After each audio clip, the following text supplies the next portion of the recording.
Marvel Heroes, a game about the greatest heroes, villains, and settings of the Marvel Universe. So, put on your cape and spandex outfit, because this is a full review for Gazillion Entertainment's free-to-play multiplayer action RPG, Marvel Heroes. In Marvel Heroes, you play the role of a real Marvel hero. Captain America, the Hulk, Thor, you name it. And what would be better than playing some of the world's most famous superheroes in an action RPG with fellow superheroes at your side as you hunt for both villains and loot? Turns out, a lot, actually. Let's start off with the look. Graphically, Marvel Heroes for the most part looks fine, but it is certainly nothing to write home about. It is capable enough. There is quite a lot of destruction in Marvel Heroes, and it is definitely enjoyable, as you see windows shatter and machines explode, making you feel that much more powerful. Animation quality is again very hit and miss. Melee combat tends to have fluid animations, but once you go towards the ranged spectrum, it almost gets comical. The design of enemies for the majority of the first few hours and zones is rather uncreative, with occasionally a robot or an interesting looking mutant, but for the most part you'll be fighting dull thugs with clubs or machine guns. Boring human opponents. However, as you get to the final stages of the game, you'll eventually start running into far more crazy and more interesting opponents. Sadly, the standard superhero design looks rather bland. Now, this is an action RPG. In action RPGs, you'll get loot, so surely you can cover up that ugly face with an amazing helmet, right? Think again. Marvel Heroes is a free-to-play game, and this is the root of many of its issues. At the start of the game, you are forced to pick from one of 5 superheroes, which means if you want to play that guy with the amazing robot suit, you're out of luck. You are incredibly limited in your hero choices. Once you do pick a hero, get used to seeing that same face everywhere, as the gear that drops in this action RPG won't ever change your looks. Get used to seeing your superhero over and over again, looking exactly the same everywhere you go. If you want to look different from the rest of the pack, you'll have to buy a costume. As Marvel Heroes is free to play, it comes with an in-game microtransaction store, and they sure aren't shy of ripping you off. Marvel Heroes is not about the Earth's mightiest heroes. It is about the Earth's most expensive heroes, if the free-to-play model is anything to go by. Throughout the game you will unlock at the very least 3 of the starter heroes. One when starting up the game, one after your first mission, and one after defeating the final boss. Chances are, if you want to play one specific superhero, you'll have to buy him or her in the store. In the store, superheroes are given an arbitrary amount of G-coins. This currency can then be bought with actual money, and this isn't cheap, with superheroes such as Iron Man setting you back a good $20.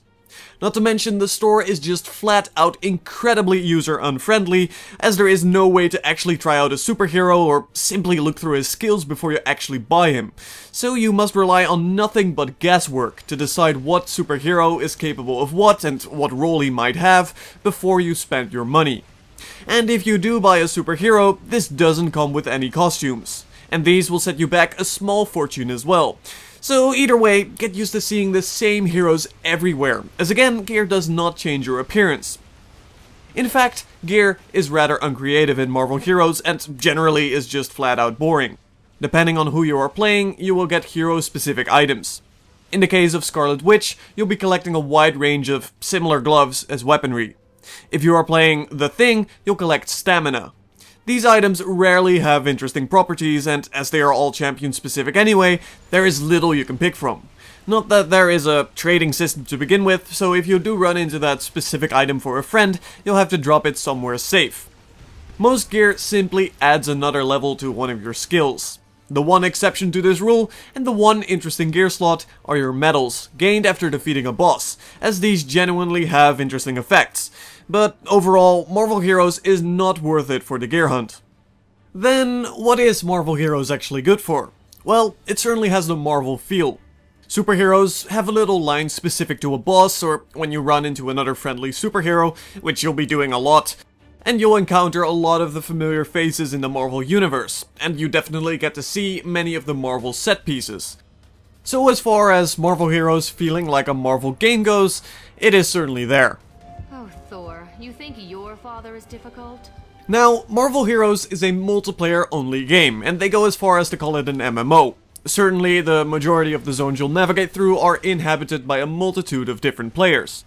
This does little to help you get immersed into the game, however. There is little sense of exploration and suspense when you get to a new zone.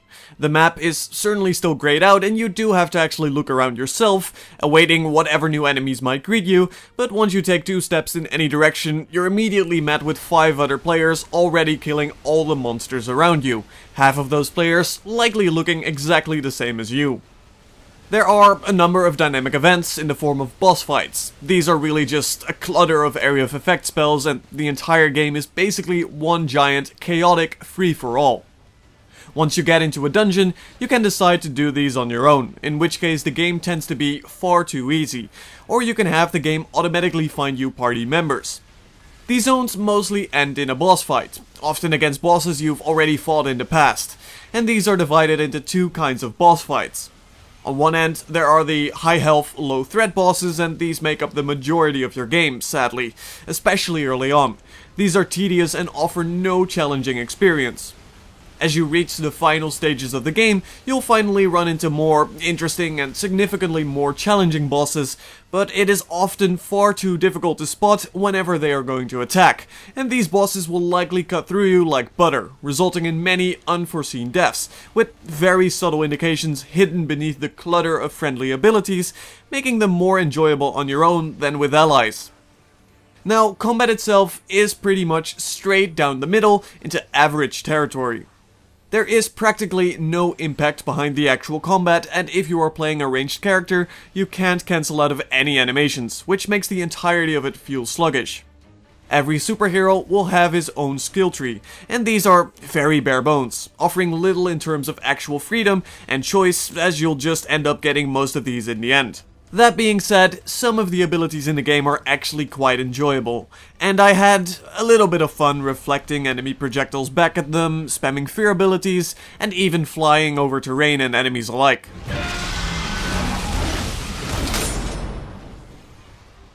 In the end, Marvel Heroes is the absolute average of average, with nothing actually going for it, and is simply riding on the theme, which is its one redeeming quality.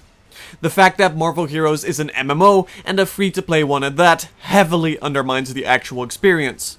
The story is neither interesting nor boring, nor is it hero-specific, giving you little replay reasons, and you won't ever get immersed into your character. The way they handle free-to-play means they want you to buy costumes for ridiculous amounts of money, and as a result gear is absolutely boring and you'll look like almost every other hero out there. Had Marvel Heroes not been an online free-to-play game, had this been an on- and offline game with a one-time purchase, I could see this being a ton more enjoyable and actually worth playing, or even simply allowing you to pick from any of the superheroes on the list at the start while pricing all of them the same would have been far more reasonable. As it stands, Marvel Heroes is boring in its combat, boring as a loot hunting game, and boring as an immersive experience, with an incredibly unfair microtransaction system. Marvel Heroes gets a 5.5 out of 10. A mediocre game that fans of action RPGs are unlikely to really enjoy, but big fans of the Marvel Universe might find some entertainment here if you possibly buy one superhero and play through the game once. My name's been Haas, and I'll see you guys on the next review.